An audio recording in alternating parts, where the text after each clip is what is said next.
Aujourd'hui, émission 25, on parle de santé mentale et de musique. Et croyez-moi, elles font la paire. Bienvenue à Studio Libre.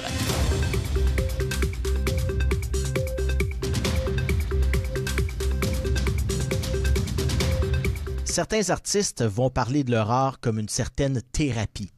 Mais pour mon prochain invité, l'art-thérapie, c'est vraiment au premier sens du terme.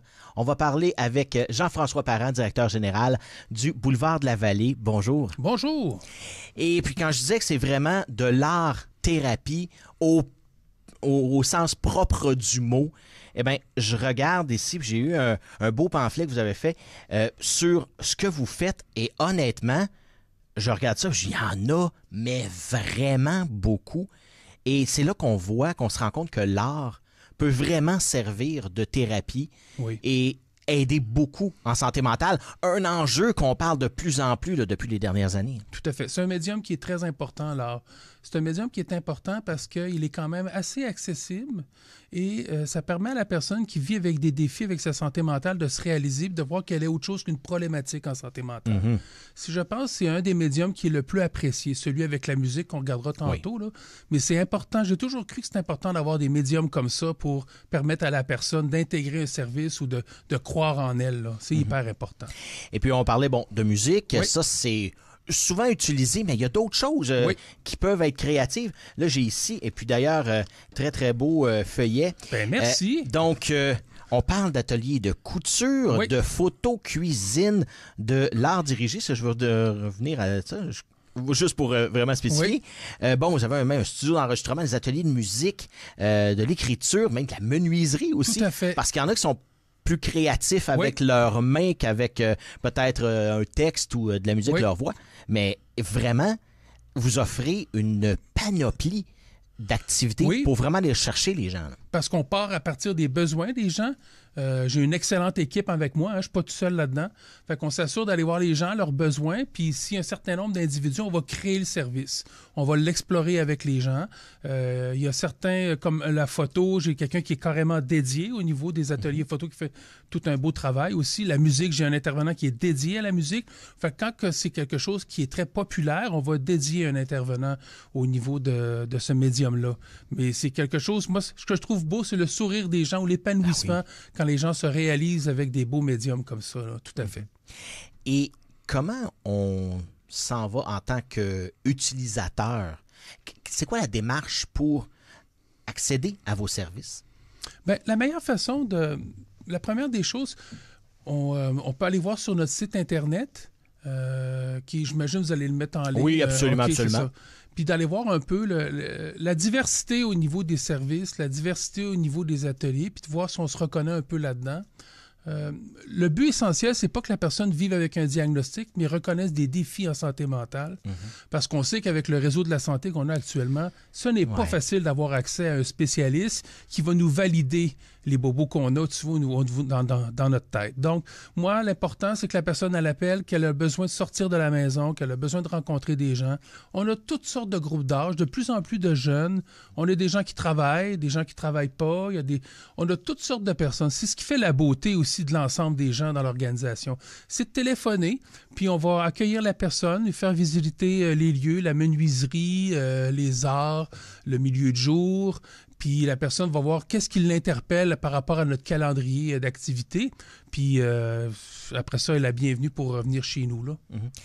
Le bienfait de faire de l'art ou de s'abandonner, j'allais dire, dans une passion créative, comment est-ce qu'on le voit? L'effet principal sur un problème de santé mentale, c'est quoi? Ben, je pense que l'important, c'est une façon de s'exprimer. Au lieu de le dire par le langage, on va l'exprimer avec ses doigts, avec son talent. Puis c'est une façon de le sortir. Puis des fois, même si c'est pas conscient, puis surtout en art, on demande beaucoup aux gens de pas parler au niveau de ces problématiques. C'est un des ateliers où on demande aux gens, tu viens ici pour créer, tu viens ici pour prendre un temps pour toi. Tu viens pas pour partager tes défis ou tes choses que tu vis dans ta tête. Fait que juste cette optique-là, c'est comme la personne, si elle prend une période de vacances pour sa tête. Donc, elle vient créer, elle vient réaliser, puis ça lui permet de se poser. Puis c'est beau. Moi, des fois, je rentre, là, j'ai affaire à aller en bas parce que mon bureau il est en haut. Puis je vois les gens qui sont tous concentrés au niveau de leur création. Puis on a des méchants beaux talents aussi. S'il y en a qui veulent venir voir à notre boutique là, au 126 rue McLaren, là, tout ce qui est dans la boutique, c'est tous des objets, toutes des créations à partir de nos gens, autant dans le bois, le tissu, la couture. C'est de toute beauté. C'est impressionnant. Mm-hmm. Et c'est pas parce qu'on a un défi en santé mentale que, justement, ça doit occuper toute la sphère de notre vie. Non. Et c'est généralement, j'imagine, pour ça que, bon, on l'a entendu, mais les gens vont là pour exprimer quelque chose qu'ils ressentent et, comme on dit, la pause. Souvent, est-ce que ça peut être, j'allais dire mieux, peut-être pas mieux, mais ça peut être un complément à une thérapie qui est entreprise d'une manière médicale traditionnelle. Oui, c'est un complément. C'est quand on vit avec des défis en santé mentale, mais je vous dirais, comme monsieur et madame tout le monde, il faut diviser sa vie en différentes sphères. Hein? Mm-hmm. On a un côté social auquel il faut faire attention. On a le soi, hein, notre personne, comment on s'outille quand on vit des choses difficiles et tout ça. On a au côté, on a notre travail, notre famille, on a notre intimité. Fait qu'on a différentes sphères auxquelles il faut faire attention. Puis il y en a une là-dedans que quand on vient au boulevard, c'est qu'on prend un temps pour soi. On prend un temps qu'on met le reste de côté, on vient s'occuper de sa tête, on vient s'occuper de ses plaisirs, puis après ça, on retourne dans notre routine. C'est important de ne pas tout centrer sur le même élément, qu'on divise, qu'on s'investisse à part égale dans différentes sphères pour garder un équilibre. J'ai toujours cru dans l'équilibre. On me trouve bien fatiguant dans mon équipe. C'est important. Comme ça serait pas mieux de ne jurer que de tout dans sa vie par le boulevard, parce qu'il y a une réalité à la sortie du boulevard. Puis c'est important pour nous aussi d'aller chercher de plus en plus la communauté à l'extérieur qui, des fois, ne veut pas venir au boulevard, mais a besoin d'avoir des outils pour mieux gérer sa santé mentale. Là. On parle d'outils pour gérer sa santé mentale. Bon, on s'entend que là, c'en est un. Tout à fait. Mais est-ce qu'on se rend compte que les gens, leur coffre à outils est très peu garni? Parce que, bon, on parle souvent, faut s'outiller, mais où est-ce qu'on va s'outiller? C'est souvent ça. Je pense que plus on est jeune, eh bien, notre coffre à outils, il n'y a pas grand-chose dedans, là. Non, puis moi, je trouve que les coffres à outils au niveau de sa santé mentale, ça devrait être commencé direct au primaire. Mm-hmm. Toute l'anxiété de la performance ou le réseau social, la stimulation, toute la question au niveau du téléphone cellulaire. Moi, en tout cas, ça me fascine avec mes deux filles aujourd'hui de voir ça. Il faut être fort pour passer au travers de ça. Il faut être solide, il faut avoir un bon coffre à outils. Fait que c'est pour ça que je trouve ça important qu'on offre comme, on appelle les ateliers relief, pour aider la personne à gérer son anxiété. Et là-dessus, c'est une dizaine d'ateliers pour donner un bon coffre à outils. Hein? De prendre conscience de mes perceptions, de prendre conscience de comment j'interprète les choses, comment je le vis, mon stress, à quel niveau qui est dans ma tête, et dans quel niveau qui est dans mon corps, c'est quoi la place qui prend. Tous ces éléments-là, ça fait partie de mon coffre à outils. Puis cet atelier-là, ce que je trouve fantastique, c'est que ça l'amène des outils, oui, par rapport à l'anxiété, mais ça permet à la personne aussi de passer au travers de différentes étapes de la vie aussi. Mieux tu es outillé, plus facile tu vas passer au travers de difficultés de la vie. Effectivement, les épreuves nous semblent moins grandes. Et puis, je peux dire, bon, parce que j'ai eu des défis, moi aussi, un temps plus jeune, et je vous dirais que j'avais une perception face aux épreuves qui était beaucoup plus, ça avait l'air d'une montagne. Aujourd'hui, ben, j'ai une coupe de pique puis pour aider à passer au travers de la montagne. Et puis, ben, souvent, juste, c'est la perception qu'on a du problème. On le voit comme une montagne, mais avec l'expérience de vie, ben, souvent, on arrive à avoir un peu mieux que finalement, bon, c'est pas si pire que ça. Et est-ce que vous voyez justement ça au fil du temps que les gens viennent par rapport au début et, mettons, je sais pas combien de temps les gens peuvent faire affaire avec vos services.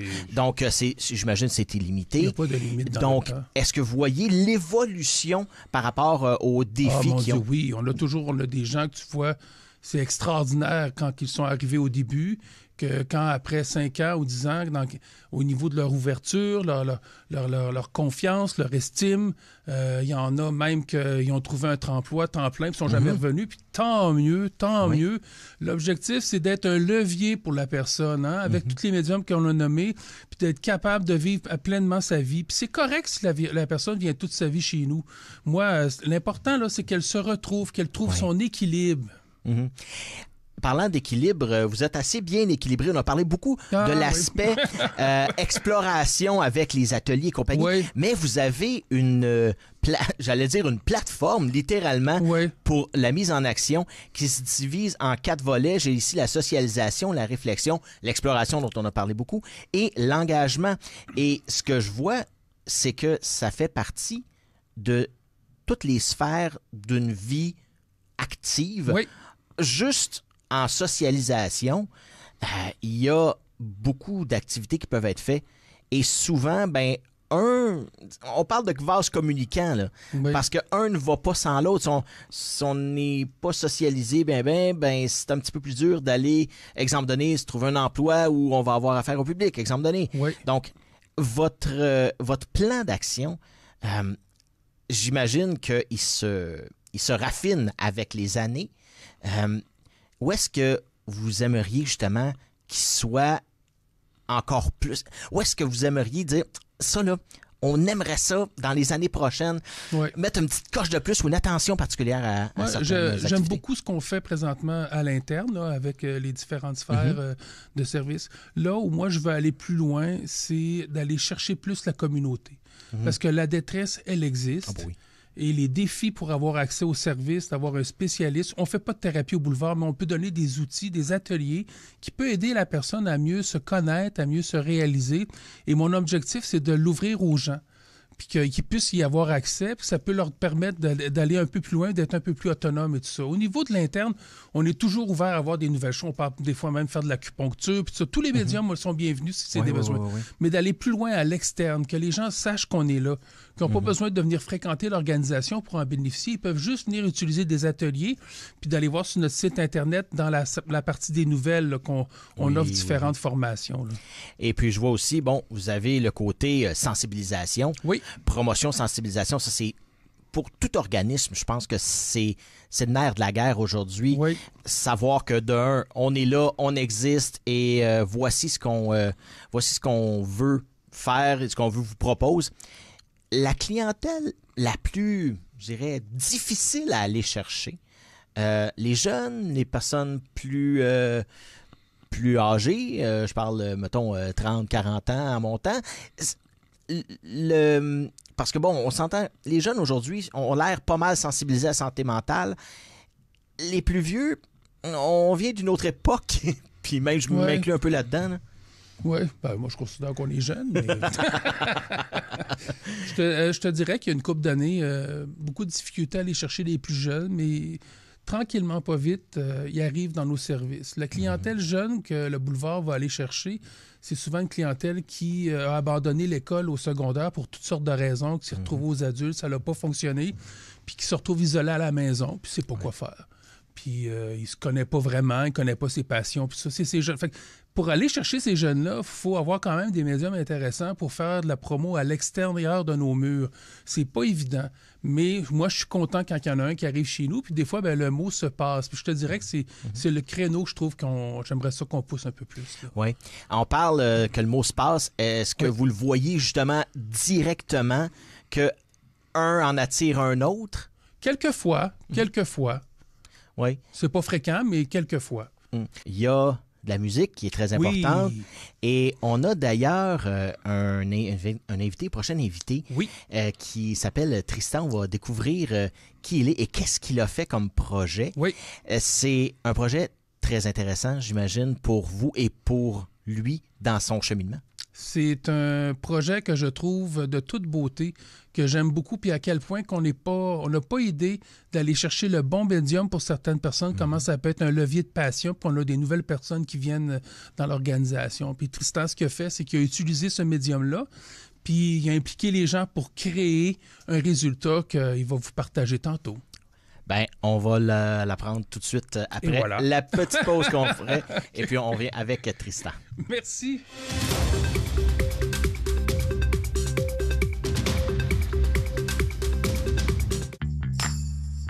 Il y a 52 ans, aujourd'hui, naissait la TVC Basse-Lièvre. Bienvenue à l'Informel. Édition remplie d'action. Bienvenue à l'émission Dans l'Atelier. Oh! J'imagine, les courriels ont dû fuser de toutes parts.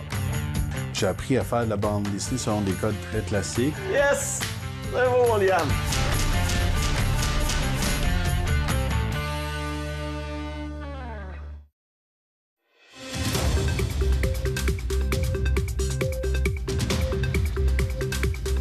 On vient tout juste d'en parler avec Jean-François Parent. Eh bien, on le rencontre, Tristan Guay. Bonjour, bienvenue. Ben, bonjour, merci de m'accueillir.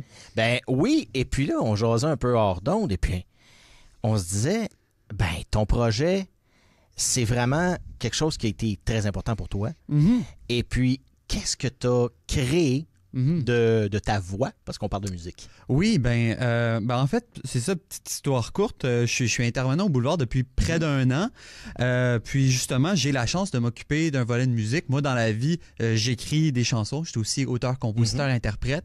Et justement, avec le temps, j'ai eu la chance de rencontrer des personnes, des participants au Boulevard, finalement, qui se sont intéressés, qui se sont impliqués dans la musique et tout ça.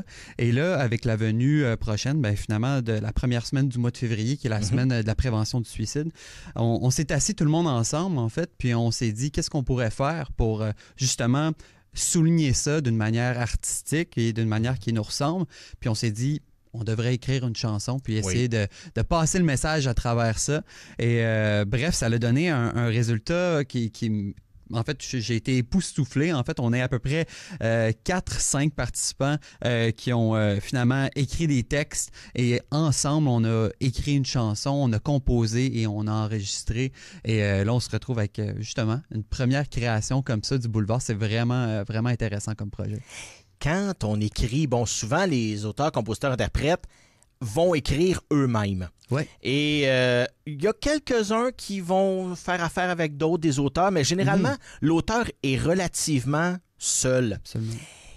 Quand on crée avec 3, 4, 5 personnes et qu'on reçoit des textes, comment est-ce qu'on peut faire un amalgame pour que ça ait du sens? Parce que souvent, la vision de un n'est pas la vision de l'autre. Absolument. Pour le vrai, c'était quelque chose de complètement nouveau pour moi parce que, comme tu disais, moi, la création, c'est souvent en solo que je le fais. Mais là, dans un contexte, justement, où on est au boulevard, tout ça, on est un groupe, finalement, à s'asseoir puis à se poser des questions là-dessus. On a brainstormé, finalement. On était tout autour de la table. On s'est dit quel angle qu'on veut aller toucher, finalement, avec cette chanson-là. Et finalement, on a réalisé assez rapidement que tout le monde a finalement son expérience finalement par rapport au suicide, par rapport justement à sa santé mentale, à qu'est-ce qui nous fait du bien puis tout ça. Puis on s'est dit on veut amener de l'espoir finalement avec cette chanson-là. On veut parler de justement, une des grandes difficultés avec ça, c'est d'en parler et à qui en parler et les personnes qui reçoivent ça, comment ils peuvent le recevoir, finalement, quelqu'un qui va pas bien, qui te dit « Hey, j'ai besoin d'aide. » Comment tu fais? Des fois, on pense qu'on est... là, vous parliez d'outils tantôt. On sait pas trop aussi, on reçoit ça, mais si on n'est pas outillé nous-mêmes pour faire face à cette problématique-là, on peut dire, je ne sais pas, donc ça vient plutôt des belles... on sait pas trop, là. C'est ça. Puis finalement, ce qui en est ressorti, finalement, de ce brainstorm-là, puis de cette chanson-là, finalement, c'est que parfois, même si on n'a pas tous les outils, juste être présent, être à l'écoute des personnes dans notre entourage, puis tout ça, ça peut faire déjà une grosse différence. Puis la chanson, c'est un peu de ça que ça parle, c'est que j'ai pas besoin de toutes tes solutions, j'ai pas besoin que tu me dises qu'est-ce que je dois faire pour m'en sortir, j'ai juste besoin que tu sois là pour moi, puis que tu sois à l'écoute, puis que tu me soutiennes en ce moment. Puis je trouve que c'est d'une grande beauté, pour vrai, parce qu'à quelque part, oui, c'est quelque chose de très difficile, mais à quelque part, il y a quelque chose de très beau aussi là-dedans. Et ça s'appelle comment le titre de la chanson? C'est Pour me relever. Eh bien, on en parlait justement. Faut avoir un pilier. Souvent, pour se relever, on va s'accoter sur une table, on va faire d'autres choses. Mais il faut justement d'avoir quelque chose pour s'appuyer. Exact. Et puis, souvent, comme on dit, t'as pas juste besoin de... Parle pas. Fais juste être Exact. là, mais dis pas un mot. Juste la présence, souvent, va faire en sorte que les crises vont se passer. Absolument. Puis je trouvais que ça me faisait beaucoup penser à une autre chanson, une très belle chanson de Daniel Bélanger, là, qui est, voyons, là, le nom m'échappe. C'est pas ma folie en 4 ou quelque chose comme ça? Non, c'est Dis tout sans rien dire. Ah oui. Je trouvais que la phrase que tu venais de dire me faisait penser à cette chanson-là. Puis c'est vrai, tu sais, des fois, il n'y a pas besoin de mots, finalement. Puis c'est un peu ça qu'on a fait, finalement, avec la musique. La musique, c'est une manière de s'exprimer que je trouve qui parfois transcende la communication, qui transcende les mots. Puis, bref, ça nous a permis de connecter d'une manière différente avec toutes les personnes qui participent, justement, au volet de musique, là, au boulevard. Donc, Et vraiment. là, on va pouvoir écouter cette chanson-là. Oui. Où? Parce Oui. que, bon, on sait qu'on a des plateformes et compagnie, mais vous l'avez mis où actuellement? Oui, ben on va le mettre sur nos réseaux sociaux, donc sur notre Facebook, puis aussi ça va être disponible sur YouTube. Donc, on invite vraiment tout le monde à écouter cette chanson-là. Puis on espère justement que ça va peut-être faire un bout de chemin pour sensibiliser les gens à cette problématique-là. Puis, justement, tu sais, d'être là pour les autres, puis d'être à l'écoute justement de notre entourage. L'avez-vous fait en vidéoclip aussi? Avez-vous des images? C'est que seulement sonore présentement? Présentement, c'est seulement sonore, mais écoute, si jamais il y a des personnes qui tombent là-dessus puis qui voudraient nous aider à faire quelque chose, tu sais, écoute, ça serait vraiment génial parce que je pense que c'est ça la beauté aussi du boulevard, c'est qu'on est ouvert à toutes ces possibilités-là, justement, que quand des gens nous amènent des idées, etc., on part avec ça puis on peut aller très loin. Ouais. Quand tu t'es embarqué dans ce projet-là, est-ce que ça vient de toi ou est-ce que ça vient des autres? Parce que, et sachant que tu es auteur-compositeur-interprète, les gens peuvent dire « Ah, j'ai quelque chose. » Donc, l'idée de base, ça vient de où? Comment ça s'est matérialisé? Je te dirais, justement, ça s'est construit. En fait, on a amené dans les derniers mois au boulevard des open jams, finalement. Donc, chaque vendredi après-midi, il y a des personnes qui se présentent. Certains, c'est des personnes qui ont joué de la musique toute leur vie, d'autres qui n'ont jamais joué avec un instrument de leur vie et qui se présentent, puis finalement, on se rencontre tout le monde ensemble, puis on part d'où on est et on essaie d'attaquer des chansons, de jouer ensemble, de connecter à travers ça. Et là, ça fait plusieurs mois qu'on fait ça, qu'il y a des personnes nouvelles qui se sont rattachées un peu au groupe et tranquillement comme ça, à un moment donné, il nous est arrivé l'opportunité d'enregistrer des chansons pour le départ de Julie, l'ancienne coordonnatrice du boulevard. Fait qu'il y a des gens qui sont venus vers moi qui m'ont dit on aimerait ça, enregistrer des chansons puis lui donner un disque à Julie pour son départ. Fait que c'est un peu commencé comme ça. Les gens ont vraiment aimé l'expérience d'enregistrer puis justement de pouvoir faire de la musique comme ça. Et par la suite, ça l'a déboulé finalement. On s'est mis à justement vouloir écrire des chansons et tranquillement, ça s'est matérialisé comme ça. Des gens se sont dit hey, moi, je suis capable d'écrire des textes. On a aussi des ateliers d'écriture, donc il y en a qui participent à ça aussi. Et à un moment donné, j'ai reçu 3-4 textes différents sur la problématique, sur la semaine de la prévention du suicide, puis j'ai été jeté par terre, puis après ça, on a tout recollé ça ensemble. Fait qu'il y a quelque chose de tellement beau là-dedans, et non, vraiment, je suis vraiment beaucoup de gratitude là-dedans. Oui. On parle, ça va dépendre de la diffusion quand les gens vont l'attraper, mais il y a un grand événement qui va se passer d'ailleurs avec l'artiste Dan Bigra. J'ai ça ici, c'est le 4 février, donc jour où on va diffuser l'entrevue, on est un petit peu avant. Et donc, je trouvais ça important d'en parler parce que, c'est sûr que c'est publicisé, le monde le sait. Et Dan Bigra, on connaît son implication avec différentes... on parlait souvent du... Show du Gîte. Le Refuge. Oui. Le Refuge, Show du Gîte. Voilà. Mais à Montréal, le Refuge, il a été là pendant pratiquement 20 ans. Et puis, c'est pas plus. Et donc... c'est un grand événement de 19h à 20h30. Donc, la première diffusion est à 18h. Donc, si les gens ont le temps de la voir, c'est vraiment très important pour les gens. Puis, surtout avec Dan Bigra comme figure emblématique. J'imagine que vous avez quand même une certaine fierté de dire, ben regarde, on va participer à cet événement-là. Absolument. Ben, je veux dire, le boulevard, finalement, s'implique énormément, justement, dans la communauté, avec les autres organismes aussi, là, pour justement passer le mot, finalement, puis faire de la prévention, puis parler, justement, de la santé mentale. Donc, c'est un bel événement. Puis, c'est sûr que quand on parle de santé mentale, le boulevard est là. Mm-hmm. Et ce qui est encore plus génial, c'est que c'est gratuit. Oui. Donc, c'est vraiment très intéressant.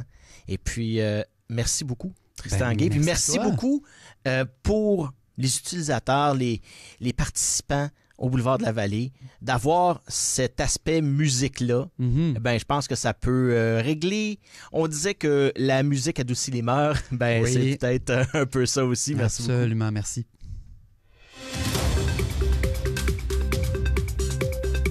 Section inédit maintenant. Vous savez, dans certains milieux de travail, eh bien, les amitiés se créent. Et en humour également, il y a des amitiés qui se créent entre humoristes. C'est le cas pour Mélanie Couture qui nous expliquait sa grande amitié avec Nadine Massy. Parlant de ta première partie, Nadine Massy, qui est originaire aussi de la région, bon, elle a étudié à la Cité collégiale, on voit que vous avez une complicité vraiment plus que professionnelle. Ça devient une amie, mais comment ça a parti, cette amitié-là, avec elle? Nadine a fait l'École nationale de l'humour 1 an avant moi. Okay. Et étant donné que le programme dure 2 ans, pendant 1 an de temps, on se croisait dans les classes. Fait que c'est ça qui était agréable. Et là, à un moment donné, j'ai participé au Girly Show parce que Corinne Côté a quitté le groupe du Girly Show qui faisait des shows de groupe. Puis j'ai pris la place à Corinne Côté. Puis là, on s'est vraiment soudés de façon professionnelle. Puis l'amitié, elle s'est bâtie tranquillement. Puis ça a donné que la vie a fait qu'on est tombé enceinte à 6 mois de différence. OK. Et ça te soude 2 filles en vierge, de parler de grossesse, puis de gérer les enfants en bas âge en même temps, puis d'avoir le même genre de beat de vie pour faire de la tournée. Fait que quand elle a écrit un peu moins pour d'autres personnes, puis un peu moins pour la télé, puis un peu moins parce qu'elle voulait elle-même faire un retour sur scène appuyé, je suis super contente de l'avoir. La seule chose, par exemple, qui est un peu triste, c'est que pendant ma tournée, je pourrais pas l'avoir, étant donné que je dois avoir un tech de son qui me suit. Puis des fois, il y a des choix financiers qu'il faut faire. Fait que j'aurai pas de première partie pendant ma tournée officielle là, à partir du mois d'avril à peu près. Là. Merci beaucoup d'avoir été des nôtres pour cette édition numéro 25 de Studio Libre. J'aimerais remercier mes invités d'aujourd'hui, Tristan Guay, intervenant et auteur, compositeur, interprète au Boulevard de la Vallée, ainsi que le directeur général, Jean-François Parent. Et donc, je vous rappelle que nos émissions sont disponibles sur notre chaîne YouTube. On a également notre groupe de discussion Facebook auquel vous pouvez vous abonner. Et sur ce, bonne journée et on se revoit à une prochaine pour une autre Studio Libre.